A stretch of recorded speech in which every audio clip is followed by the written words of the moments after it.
Welcome to the Real Estate Entrepreneurs Podcast. Today, we have a friend, Mr. Tim Stone out of Tennessee. Thank you for having me. What's I like going that on, brother? How intro. are you? I'm doing good, doing good. How are you? Doing pretty good. You were going to say you like something. I like the intro. I could tell it was Pat Hilton's voice. That is definitely 100% Pat Hilton, right? So Yeah. you've seen in plenty of our events and a lot of the other events that are going on around the country. So shout out to Pat Hilton. So Shout out to Pat. yeah, so Tim, let's talk about you, man. Who are you, brother? Where do you come from? Yeah, I grew up in North Georgia. My kind of entrepreneurial story starts around the time I was 17, and it kind Okay. of started on accident. I always knew I wanted to do like something, but I didn't know what. And the story I go back to is on my 17th birthday. I was just at the mall, bought myself a couple pairs of sneakers. They were on sale, so I bought like 3 pairs of sneakers. And then I got home and I was thinking that I could probably sell these for a lot more than I bought them for. So I put them on Facebook for sale, and I sold them, and I made $50 profit on each pair. So I took that money and I went straight to the sneaker store and bought some more of them. And that's where I just, kind of learned that you could do a business and make pretty good money, and a lot more money than I was making working at a restaurant. So that turned into really just an obsession with sneakers, and I didn't make any profit because I spent it all on shoes. But I learned a little bit about business, and then my parents, when I was in high school, they owned a vacation rental management company. So as Airbnb was becoming a thing, they would manage people's Airbnbs and cabins up in the mountains in Georgia. So off of that, I started a real estate photography business, and I would do the listing photos for those cabins. I would then have a little bit of a portfolio of my work, so I could go to realtors, I could go to other real estate owners, and that's when I started learning a lot about real estate and a lot more about business. That business actually made some money, and then I had to buy equipment. I had, a lot of different things. So what happened next is kind of around that time when I was in high school, my dad was given a copy of that book, Rich Dad, Poor Dad, which probably comes up a lot on podcasts like this because it was really just a big mindset shift. And he realized he needed assets that were going to cash flow and pay, and he didn't have any at the time. So within a few months of reading that book, he bought an Airbnb. And within a year, that Airbnb was making as much money as he was making in his business. Wow. So being able to watch that as a teenager and, kind of starting my entrepreneurial journey, I knew real estate was something I needed to figure out how to get into. And then he later on sold his company, bought a few more properties, and then retired within a very short time frame, probably 6 years, going from not really making any money, not having much retirement savings, to fully retired just off of cash flow. How old So is I your knew it was father? possible. He is, let's see, he's 67 now. He's young, man. Mm, And how old are you? I'm 22. 22. Congratulations, Yeah. man. Yeah. So fun fact, I was born on his 45th birthday. So that's how I figured out how old he was. Wow. Yeah. And what does your dad do for a living, or what was his career like? He had a lot of different careers kind of in the landscaping business. He used to be a golf course superintendent in South Florida. So he managed everything that goes on in the golf course down to every blade of grass. Then he started a landscaping company, and when we moved to Georgia, we left everything in Florida and moved to Georgia. And he didn't really know what he was going to do, but eventually came into the taking over a failing management business, property management, Yeah. and then built that up to where he could sell it, and then sold it and retired. Okay. Good for him. Mhm. I love to Yeah, get to know him because yeah. he started in real estate later in life, Mhm. right? And it's kind of crazy how your life can change no matter how old you are when you get started and you start putting assets away and he was able to basically retire because he's got some Airbnb's cash flowing now and Mhm. so yeah, good for him and good for you. That I mean, Yeah. look how that changed your life, right? I mean, you started young, man. I remember when I met you was like a year or two ago, maybe 2 years ago Mhm. now. You were 19 still, I think, 19 or 20. I think so. It was right before my 20th birthday, I think. Yeah, and you were telling me how you were working with these people on multifamily deals, and I was like, "What are you talking about? You're 19, you know, and you're already doing multifamily deals. That's crazy." Yeah. So it was pretty crazy, and I'll kind of continue the story of how I got to that point.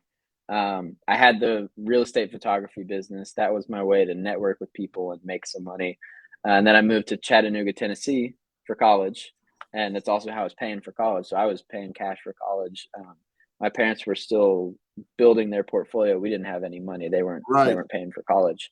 Yeah, you So didn't I was paying for myself. from a rich family. You came from a hardworking family. Right. And they got, and what's been cool to see is like as I got older, and I'm not that old, they went from this hardworking family to now millionaires retired from real estate. So it's awesome. Very happy for them. And I was happy I was at the age I was at to see that happen, to see what, what's possible, and what you can do when you work hard and do the right things. So that was really cool to see. But when I moved to Chattanooga for college, one of the first questions on the first day, I'm sitting down with my advisor asking, who do I need to meet in Chattanooga if I want to do real estate? That was one of the questions. And she gave out a couple names, and one of them was this guy, JD Frost. She's like, well, he's going to come speak to you guys in a couple weeks. I was in the scholarship program. So I said, well, yeah, I'd love to meet him. When he came to speak, I met him at the door. I was like the first person shaking his hand, asking him questions, being really engaged in his speech, and then talking to him afterwards just to build that relationship. So what I did is, I just stayed in touch with him, see how I could provide value, just keep that relationship. And I was really diving into the Chattanooga real estate market. We started a real estate club my freshman year at the university. And what we did with that and what the vision was just bringing real estate professionals in to speak with students and just let us hear what they're doing, what information they have to provide us. And then we would also a lot of times go help them with, like, if they're doing a flip and they need people to come do work, we would go get the experience and do work for either pretty cheap or sometimes free. So that was another big thing, was just that real estate club, being exposed to it, seeing people who are making money in real estate, people who were not much older than us and were in the same city as us, because that was really important. You can read all the books and it's just, Robert Kiyosaki made a bunch of money 40 years ago, and that doesn't really mean anything to me. So it's really, really important to meet people doing it. So that was probably 2019. And then in 2020, just the right place at the right time, having the right conversation with JD. I was looking for something to do in real estate. So I told him, and he immediately calls me and he said, dude, I know exactly what you want to do. We're going to start a company. We're going to buy real estate. We're going to do this. And 8 days later, we formed a company, and we were like, we're going to do real estate. And we didn't even know what that meant. But we did it. Wow. Funny thing. First thing we did was we read Carlos Reyes' book about wholesaling, and we were going to try to start wholesaling. Didn't really turn out too well. Yeah, I'm sure you got the book. It was a good book. Right here. Yeah, really good book. And best wholesaling book ever. It breaks down every detail. He's got mine is signed. There. I don't know if you can see. You got the signed copy. I got the signed copy by Carlos. Yeah. Yeah. Shout out. He's got scripts in there. Shout out to Carlos. I'm actually going to see him this weekend in Atlanta. He's speaking at an event over here. Tell him I say hi, man. I will. If my I can talk to him. Yeah. So we read his book. We kind of started doing it and weren't really getting any traction. And then we had this broker that JD had a good relationship with that had a 48 unit deal come up. And he said, you guys need to buy this. Like, put it under contract, raise the money. You guys need to buy this. So that was our first deal. We bought 48 apartments in Chattanooga. My role was the property management. So we closed on it. I went to the title office. They handed me a bucket of keys, and now I'm in charge. And that's about the time that you and I met, was when we started that deal. Wow, I remember that, and I was impressed because I was like, "How old are you?" And you're doing deals, and I just didn't understand the how you guys were set up, right? but it's still amazing that at your age you already got more experience than some people that are getting started when they're on their late 50s or 60s, right? Like your dad started Mhm. later in life. So that was your first deal ever that you bought. First deal ever. Yeah. We went under contract when I was still 19, and then I just turned 20 when we closed on it. Wow. And what after that, how many other deals have you guys been able to do? We've done a few. A lot of them we actually had the opportunity to help our investors get into other syndications. So we've come in as limited partners, and we, really don't have much management responsibility. But we bought a 45 unit also in Chattanooga. We bought a mobile home park, and we've already exited that one. We also exited the 48 unit deal, the first one. So we've gone in and out of a couple deals, made money on all of them, and we've got a couple more on our plate right now. And I've bought a few by myself at this point. Now that I kind of know what I'm doing, have a little bit of money, but we're still trying to take this partnership we created and really build a pretty massive portfolio. And I'd love to talk about some of the ones we're working on because they're pretty interesting. But Good. So what have you bought for yourself on your own? for myself, just duplexes. My philosophy on that is I want to keep them forever. And one of my goals is to never see it again after I buy it. So like I don't go drive by them, I don't go check on it. I've got a really great property manager. So when I buy it and I turn over the keys and send them all the information, I just want to get paid every month and that be an investment. I don't want it to be another job. I don't want it to distract from the other company we're building. So it's Okay. really just stuff that's very easy to manage that I can buy, send it to the property manager and not have to think about it. I don't have to have the cash flow. I don't have to, do a whole lot there. Are you buying those, rehabbing them, and then putting people in it, or those are turnkey? They're for the most part, turnkey, just buying really good deals. So I'll tell you the first one I bought it for 195,000 and it appraised for 300,000 the day I bought it. Wow. And it cash flowed. So it gets 2,200 a month in rent combined, and the mortgage is like 1,100. So it cash flowed, had 100,000 in equity, just a really good deal. So I'm not buying a ton, but when there's a deal like that, I'll just of course scoop it up. Plenty of equity for you, plenty of cash flow for you. Uh, Mhm. wow, amazing, man. Yeah. Um, Mhm. and how many units do you own now? Right now, at 47, but we've got 10 units. It'll be a seller finance, no money down. We're buying in the next couple weeks.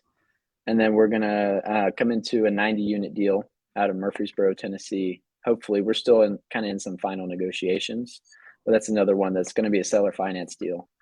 Pretty excited about that. And we're building 26 units in Chattanooga, Tennessee. And I just went under contract yesterday on another duplex for myself. So Wow, yeah, congratulations, man. And thank ha- you. have you had to like rehab a lot of these units, like the ones that are like the 47 units or the 45 units? The Mhm. first one you bought, did you guys have to rehab that one? We did. So that 48 unit deal, the first one we did, it had, I think it was 13 vacancies, and most of them needed a pretty good amount of rehab, which is why they were empty. So Roughly how much per door, so I can get an idea. uh, some of them were more, but average probably 12 to 15,000 That's a with some lot. renovation. Yeah. So and they were more like 1,100 square feet, so they were pretty good Oh, size so they're big. units. Yeah. So at the beginning, I was going in there and I was ripping out the carpets myself. I was painting most of the units. I'd have some friends come help me and, pay them a little bit of money, but I was doing a lot of the work at first, which is not the way to do it. I would That's the not way to do recommend it. it. I learned a lot. One of the stories is a pretty funny story. I would go to the Ace Hardware down the road almost every day, and I'd buy 7, 8, 9 gallons of paint, but in the 1 gallon bucket at a time. So I'd buy 8 buckets of 1 gallon of paint, and nobody said anything to me. I'd go in there every day and just find the paint I needed, take all the 1-gallon buckets off the shelf and buy them, and nobody would ever say anything. And finally, one of my friends was like, "Why don't you buy a 5-gallon bucket?" Yeah. It's like I didn't think of that, but really, I mean, it's probably 30-40% cheaper to do it that way. So Right. just learned a lot of things the hard way. Luckily, it was a home run deal, and losing a little bit of money like that didn't really affect anything. But yeah, eventually kind of put the crew together, had my contractors I like to use, and the renovations now I don't even have to go see them. I just have them send me a picture, basically. Wow. So important to have the right crew on your side, right? Like when you have the right Mhm. contractors and and so now you're gonna add how big is the deal can you talk numbers on this one particular deal that you guys bought first? Like how much you pay for Yeah, it, how much you put in it? yeah. So the first one, we bought it for 3.3 million. Um, I'd say we put a little over 100,000 into the capex, and then we sold it in 14 months for just under 5.1 million. That's a So, flat out deal, man. So somewhere in the ballpark of 1.6, 1.7 million so in a year. So it was a really good deal. wow. And did you share the like the profits with? Did you syndicate that deal or was it owner Yeah, finance? we raised we needed about 900,000, so we raised it from a couple investors we had relationships with. They were kind of like limited partners. Right. Um, what wasn't technically a syndication, more like a joint venture. They It just was a weren't joint involved. venture. Yeah, you Yeah. got pieces of the LLC to them, and they put the money in, Mhm. and you're good. Yeah. Yep. So we paid them a pretty good return for 14 months. Right. And then we walked away with some money in our pocket as well, and just kind of went on to the next deal. And the 45 units we bought it a couple months before we closed on the 48. But it's going to be a very similar deal, very similar numbers. And your strategy is to hold on to them and then sell them, or are you planning on holding on to some of these deals for a very long time? At this point, we want to hold on to them a bit longer. Okay. The very first deal, it just made sense just with the market. We bought it, right at the end of 2020 and sold it right at the beginning of 2022. So just timing wise, it was a perfect time to sell a multifamily deal. But Sell it the high. goal, yeah, and then we had some money, some profits to pay our investors and do other things with, and it made sense to sell that deal. But we'd like to keep as much as possible um, That's moving amazing. forward. That's amazing. Mhm. So right now, you say you're buying what 90 units? Yeah, we've got about 128 units in the pipeline, just spread across different deals. Um, 10 of them are going to be that seller finance, no money down. The 90 unit deal is one that it really just came across my table through networking. These guys just bought it a couple weeks ago, seller financed, and they're going to need some help. It's the first deal they've done. Great deal for them, like super happy for them. But they basically put all their cash into the down payment. And they don't have experience managing a multifamily deal, so that's where myself and my partners could come in and provide value. We'll probably bring a little bit of money to the table as well, just for capital expenditures and things like that. But also the management experience to get the units turned, because it's very, very under market value, this property. So tell me, man, what is it that you do for a living, right? I mean, obviously you're a real estate investor, but Mhm. you're also working with JD and this other company, right? What is it that you guys do? Mhm. It's everything we do kind of ties together. We call it the 4 foundations of wealth creation. So we want to show people how to increase their income, how to save money on tax, how to protect their income, and then how to invest in themselves and others to create passive income. So a lot of the different verticals in the companies we work with kind of support those things. So we've got programs where we meet twice a month on Zoom. We've got in-person events. We've got coaching. That's how we can help you increase your income. And then JD, he's a CPA. That's what his main company was at first. It's tax strategy for entrepreneurs. We're really good at helping people save money on tax. so that they can use it in their business, invest it in themselves, invest in real estate, whatever. So it kind of creates this situation where, if we saved you, say, $100,000 in tax, and then we have a good relationship, we have this opportunity in a real estate deal where you can get a good return, and you're a very busy entrepreneur, you're not a real estate professional, it's a really good opportunity for you to put your money there. So that's where it all kind of plays in. So I just meet people, work with them, see what opportunities come out of it. Everybody in this country has got to file a tax return. We can Yeah. at least help everybody with that.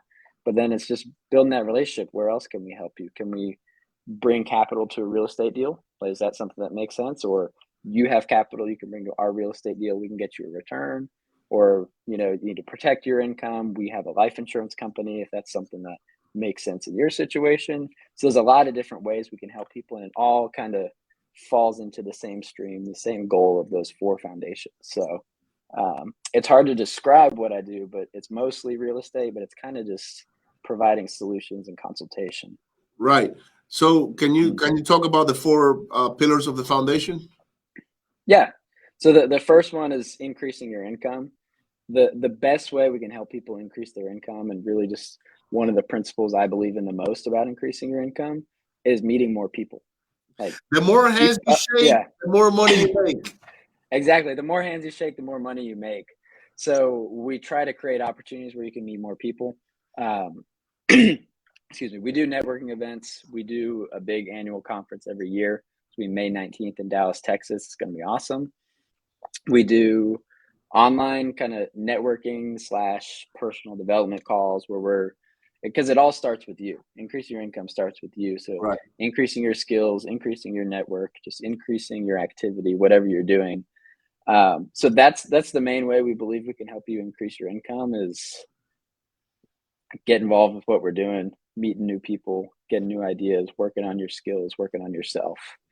The next one, saving money on tax, is super important, just because nobody wants to pay all their money to the government. Right. So we've got a full team of CPAs. We do tax planning, really diving into your situation, and building something custom to you. And we actually use an AI software to help us build out a tax plan. It's like, anywhere from like 10 to 40 page PDF telling you, like, this is what you can do, this is what's available to you, this is how much you should pay yourself, like how you should structure your company, and it's really catered to you. And then with that, just working with our CPAs throughout the year, and we've got some really, really unique strategies for people that are making over $1 million or a couple billion a year, where we can eliminate up to 60% of their active income tax, and then up to 99% of capital gains and passive income tax. Wow. So that's crazy stuff. I mean, that's the main stuff on the tax side. And then protecting your income, like, once you get to a certain point, it makes sense to set up trusts or different, trust planning for your business. And then also life insurance is a huge way to build tax-free wealth and just protect your income. And Yeah, your I'm an family. advocate of life insurance, man. I have my policies myself, and I can never buy enough. Yeah. My dad is in the life insurance business, so I've been educated in life insurance since I'm 8 years old, pretty much. So I believe it's a great vehicle to have. It's a great investment. You can put it on you can put the life insurance on a irrevocable trust and things of that nature, and you protect your legacy there, even from your spouse and kids from destroying the money you leave back behind them, or from preventing predators to come and dive into that. And I'm gonna assume that's something that part of what you guys do. Yeah. And that's the main thing, is that it does protect you and protect your family. Yeah. But another thing that's just cool and unique, and that we utilize because it's part of it, is after time, it does develop a cash value, which you can borrow against it. That's a loan, so it's tax free. It's not income. Yeah. And then you can invest that loan, and it's kind of paying the interest back into your life insurance, and it continues to grow over your life. And then in the event that you die, everybody's going to die. Your family is protected. There's an influx of cash to pay for, whatever needs to happen after you're gone. So that's just an important thing to talk about. It's just part of it, part of wealth. And then the fourth one, just investing in yourself and others, is investing in your skills, investing in your knowledge. Like if you're gonna build a real estate company and build a real estate portfolio, we want to help you with that. Or if you want to invest in what we're doing, by all means, we got projects going on all the time where you can earn a return. So that's everything I do on a daily basis, is talking to people and seeing where what we're doing fits in and how we can help them and how we can collaborate. So that's what I do. But it started as real estate for me, and it all kind of ties in. Well, it's because you became part of a group that did that, right? So Mhm. it only makes sense that even though you're doing real estate, you're also going to do other things that are related to it in order to grow the existing business that Mhm. you became a part of, right? So Yep. what's next for you, man? Like, what's in the future? What does your future look like? What do you see yourself doing in, I don't know, 5, 10 years? Yeah. I'm trying to take a lot of the things I'm doing now just to the next level. I really like the vehicle I'm in for building wealth for myself and my family. The way I'm able to help people, like now that I've been doing this for a few years and seeing results from my clients, the way it's affected their lives, I don't see any reason to stop what I'm doing. Just every reason to go harder. One of my personal goals is to have $1 million in active income from what I'm doing here, and that's aside from real estate. Like it's kind of easy to make several hundred thousand or even $1 million on a multifamily deal. So I don't want to count that. I want to earn $1 million, like working, doing the business. I was having a conversation just the other day with someone about this. Is when we're all wanting to build wealth and kind of achieve financial freedom, we're really focusing on passive income. And that's important. I've, I feel like at least enough, I've figured that part out. So now while I'm young, while I'm willing to work this hard, I want to get to the point where I can grow my active income. And a lot of that just comes from skills and then meeting more people and just growing what you've done the past few years. So if I can grow that active income, I know how to convert it to passive income. I know how it's going to help me, but I really just one of the reasons why I have that big goal is so that I can do it again and then do it again and then kind of you create a lot of freedom for yourself once you figure out how to earn $1 million. So that's kind of what I'm doing. Um, Long-term goal, we want to take our fund to 20,000 apartment units. So that's a very big goal. You kind of got to Yeah. keep buying a lot of units to get there. So really just staying focused on what we're doing, but doing it more intentional and working with, bigger deals and bigger people. Good deal. And I've seen you working on you're networking all the time. You're going to events. Mm, You're going to masterminds. So you're doing you're taking all the right steps to get to that goal because you're surrounding yourself with people that are actually mm, already there. So exactly. so it's not like it doesn't exist. It already exists for you're just copying and pasting and maybe tweaking and peeking to your own liking, right? To however it is that you want to do your business in the future. What Right. about like do you have any Airbnbs or any of that? I don't yet. Um, I've thought about it, and one of the things I'd like to do is have one, just a cabin up in Blue Ridge, Georgia, because that's where I grew up. That's what my Right? family did. I haven't done it yet. I've looked at a few, but never really got into it. It kind of hasn't really aligned with the idea of just buying it and never seeing it again. Because you Yeah. got to buy the furniture, you got to set it up, and you Not kind of only have to that, have it's a hotel you you're got to managing, have a team in right? place. You got to have a team in place, and that would just really, for me at this point, be starting a whole new business that I don't really want to do yet.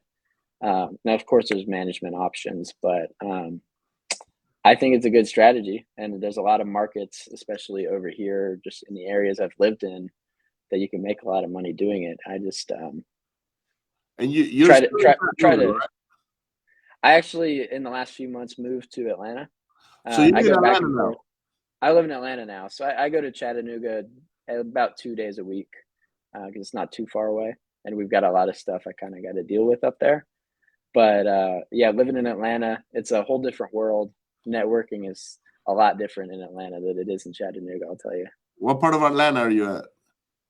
I'm in Cobb County, kind of between Marietta and Kennesaw, Okay. but I spend most of my time in Buckhead. Yeah, that's Which, the if area. anyone knows Atlanta, that's where you go. That's the business area, right? And Mhm. I was born in Atlanta, Oh, really? but I was just born. I didn't grow up there. I don't think I can live there. My sinuses will not allow me to live in Atlanta because it's a green city. It's Mhm. trees everywhere, right? So um, allergy seasons will kill me pretty much. Yeah.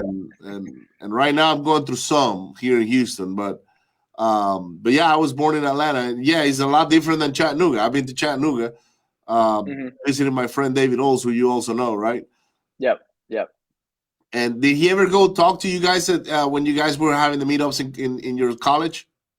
He did. Yeah, and he actually invited us into his office a couple times, so we would host the real estate club events at his office, and he connected us with a lot of different speakers. So he was pretty influential to our club, and we had him on our podcast, and um, he loved working with us. We actually found him some of what he tells me are the best employees he's had came from the club. Oh Um, wow, yeah, so that he was really involved. It was great working with him. yeah, David is a great guy, man. He's my friend, and by the way, Hmm. guys, Tim was here at the last Attend Growth event, the real estate entrepreneurs event. Mm, He won't be able to make it this time, but he yeah. actually bought a ticket, and I he I said, bought a ticket. You told me buy a ticket even if you can't come, so I bought one, but I "Buy did one have to and give give it it away, away. right? Give it away, do a I did. giveaway or Yeah. something." So Attend Growth is coming up to Houston, guys, February 3, 4, and 5. That's next week, pretty much. Mhm. We're almost ready. Venue is ready. Everything is ready. We're just not receiving speakers. Maybe if something changes on your schedule, Tim, you're welcome to come Mm. and be a part of it. Yeah. Is there It anything was you want really to? fun. Is there anything you I want to just tell our was crowd, man? I just want to tell them that your event was one of the most fun real estate events I've been to. I still tell people about it all the time. It's Yeah, Houston's a good place to do it. our events are not boring. They're No. different. That like because our events are built for networking. Hmm. So we encourage the after party dinner, going out to having a few drinks and maybe getting an Airbnb and a bunch of people meet there and we have more drinks or whatnot and we're just talking and bonding because it's like a mastermind, right? It's people going on stage, they're sharing their knowledge. You went on stage and gave some iPads away. Yeah. I remember that. Yeah. Yeah. So it's pretty fun, man. It's a lot of fun. So if you guys are on the fence, just come on over, check it out for yourself. What about the audience, man? What do you have to tell the audience, Tim? I mean, you're 22. I love it because you're young. You bring a different perspective. You are already, I mean, ahead of, wow, 99% of the people out there that are trying to get into this business, right? What would you tell the audience to do when it comes to their real estate careers? What one piece of advice that's really important, and it kind of goes a lot with the story I was telling, is just it's about meeting people. And I don't know how I knew it, but I know it for a fact now, but I don't know how I knew it back then. But the first thing I said is like, who do I need to know here? Like, not I wasn't asking how do I buy real estate. I was who do I need to know if I want to get into real estate. So that's been the big thing. And if you want to know more people and people to introduce you to more people, you do have to provide value. And it's hard as a young person who has no experience and hasn't done a deal to provide value. But it's really, even if it's just like, hey, I'll come help you flip a house for free if I get to learn and tell me how you financed it, stuff like that. But really just getting around more and more people. Um, is that's the key to everything. Like other people have the key to everything you could possibly want in life. Um, so learning how to network, and if it's something you're not good at, uh, you gotta work on that skill because it is a skill, and just do it. Especially if you're younger than me or even around my age, just by the time 10 years from now, 10 years from now, if you completely fail forever, you'll be 30 years old, and anyone will tell you that they wish they were 30 years old again. So don't be afraid to start and don't expect super fast results. It might happen. You might run into something like me where you do a 48 unit deal for your first deal. and it makes, a couple $1 million. That might happen, but it might not. It's okay. That's amazing, man. I'm so happy for you that your first deal was a multifamily deal, that you actually got to profit big time. My first deal was a nightmare, but it was also a single family. I didn't know what I was doing. I didn't have the right people by me, but we all learn one way or another, right? So most important thing is to take action and to go do stuff and surround yourself with the right people. So Yeah, and don't be afraid to ask people questions. My first deal was almost a nightmare. We put this 5-unit deal in a very bad location under contract because it was super cheap. And I thought it was going to be a good deal. I thought there was opportunity, but I told people about it, and we ended up backing out of that deal. We got our earnest money back, and knowing what I know now, I'm so glad we never bought that deal. It would have been a nightmare. So don't be afraid to ask. Where was it? It was in Chattanooga, but it was in a very bad area. Wrong side of town. Yeah. So we put it under contract, and I talked to every real estate investor I knew from the club, and people told me not to do it. So, and I'm very glad now. So don't be afraid to ask questions and build relationships with people that you can ask questions to. That's a great perspective, because I'm one of those guys that if I'm told don't do it, I go do it. Yeah. I'm the opposite. Like, I will do it just to prove them wrong. Like, you see, I told you I could do this deal, right? But in reality, you listen and you save yourself from a lot of headaches. That's how I got myself into a lot of headaches in the past, because I was, I would see a house that was a complete teardown, flip it, and my lender will tell me, "Hey, man, don't do that property. That property that's." And when they told me don't do it, I was like, "Oh, I'm now gonna show you how I'm gonna prove you wrong."